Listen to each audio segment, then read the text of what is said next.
புதிய பேருந்து நிலையம் அருகே உள்ள பாத்திமாபுரம் புனித ஆந்தோனியார் ஆலய 28ஆம் ஆண்டு தேர்பவன திருவிழா நேற்று மாலை ஆந்தோனியார் உருவம் பொறிக்கப்பட்ட கொடி ஏற்றி வைக்கப்பட்டது. இன்று இரவு பங்கு தந்தை கோஸ்மான் ஆரோக்கியராஜ் தலைமையில் சிறப்பு திருப்பலி நடைபெற்றது.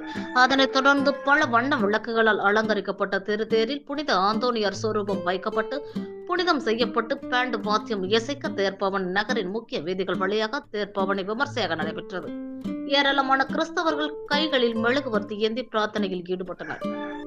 கொண்டு நம்முடைய ஊருக்கு குறிப்பாக பாத்திமாபுரம் இளைஞர்களுக்கும் அற்புதமாக இந்த விழாவை சிறப்பிக்கின்ற உங்கள் ஒவ்வொருவருக்கும்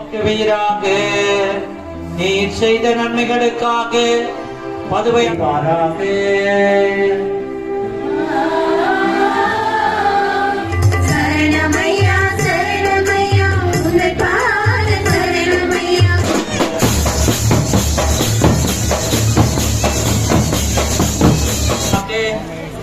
எங்கள் ஆண்டவராகிய அதை கிறிஸ்து வழியாக நிகழ்ச்சி